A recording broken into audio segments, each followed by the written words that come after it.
Okay, what I'm going to cover today is a stretching and roller regeneration program. And I'll run a second video on a pre-movement prep. And some of this will be done on a foam roller, some of it will be done stretching, and some of it will be done with some bands. So in this first section, what we're going to do is we're going to cover how to use the foam roller and how to work some of your mobility. Your shoulders will be a strong point, and also hips, and back and lower back. So here we go. So our first one we're going to work on is just getting some blood flow in the back and the lower back region, kind of get everything opened up, and also open up the spine a little bit, get everything ready to go for also for opening up the shoulders.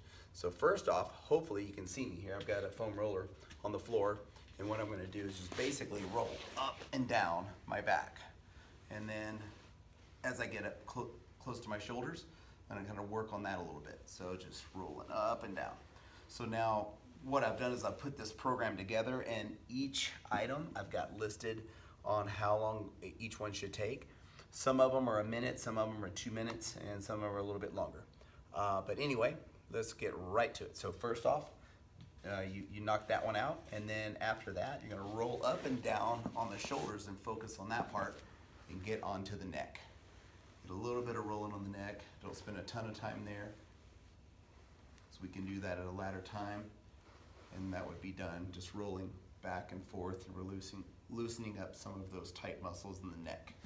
Okay, so now once you've done that, each one of those you should do for about a minute. After that, you want to lay on the foam roller. Now you've done this for about a minute each of the others, so you've got some blood flow, you've got some things going, got some things opened up. Next, you're going to lay on the foam roller long ways, like this, and I call these swimmers. So now what you'll do, I've got this right in between my shoulder blades. I'm not right directly on the spine.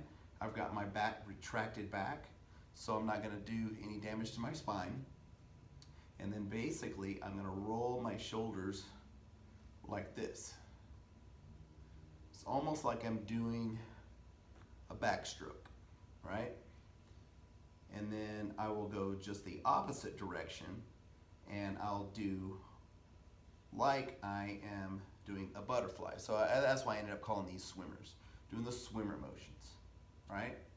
So as you do these, what you want to do is look for any tight spots, looking for spots that, so I typically am tight through here.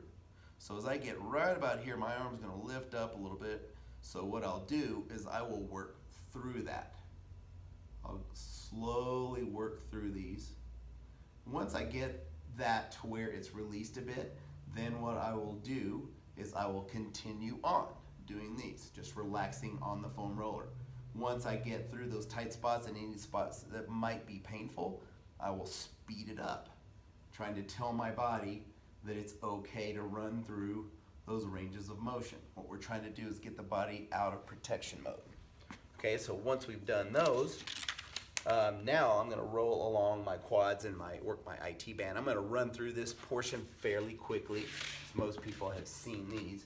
So I'm going to get my leg out of the way, straighten one. I'm going to work on the quadricep and also work on my IT band. And then I'll go all the way up into the hip flexor and work that region as well. So my leg is out of the way so I can move, and I take some of that resistance off with my arms if it's too much. And then obviously I'm going to work both sides. All right, from there we're going to move the foam roller out of the way. Foam roller is great. There's tons more stuff we can do with it, but those are what we're focusing on today. Next is I'm going to use a pad. This is basically an ab mat, and you can get these anywhere. This is one that I've had for quite a while. I don't even think this company's in business anymore. But anyway, so I'm going to put my knee on this, and I'm going to open up my hip. Okay, so I'm just going to lean into this, and I'm not going to like overstretch it. I'm just going to lean into this and then tighten up my glute a little bit. So as I tighten up my glute on that same side, we'll release that hip a bit. Okay, and then I'll do the other side. All right, and I actually skipped one, so I went a little bit out of order. The other one is the kid stretch. So basically, arms are extended in front of you, like that, and open up your back and your hips, and also a little bit of shoulders. And that is the main reason that we do the shoulder ones first. If your shoulders are too tight, you won't really get much out of that one. You'll be thinking about your tight shoulders, okay? All right, so after that one, we're gonna go into another hip stretch. And this one is typically done, it's ideal to do it on a bench or something raised up. If you've got the mobility to get on the floor and do this, you lean into it like that. And so, as I have written out on my form, that you make your leg almost into a 7 shape or an L shape. So you do that one, and then you get that done. And then from there, you wanna mobilize your lower back. So what we wanna do is we've already foam rolled a little bit. We've got some blood in there. We've got everything going. Then you wanna move your hips. What we wanna do is open up your SI joint. We wanna get that, any stickiness that's involved with that lower back. Sometimes your SI joint might be a little bit locked up from being seated at a desk, or maybe you drive a car to work for an hour commute or whatever the case may be. Your desk job, keeps you, seated at a desk. A lot of times your body wants to get kind of molded and formed in that position. So what we want to do is we start exercising. Your lower back doesn't like that because it's used to being kind of locked up. So the SI should be a bit mobile. So we want to move those hips back and forth. So basically we're rocking our hips while lying, and you push into it to open that up. And so that opens up the lower back.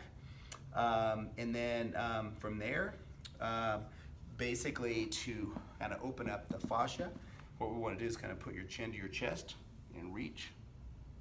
And I'll push into that one, drive my chin into my chest as hard as I can to kind of open all that up. And you'll feel this all the way up and down your spine, your hamstrings, also into your calves. So that's a real good one as well. So that is it for today on this one. And just join me for the upper body movement prep right after this video. Thanks.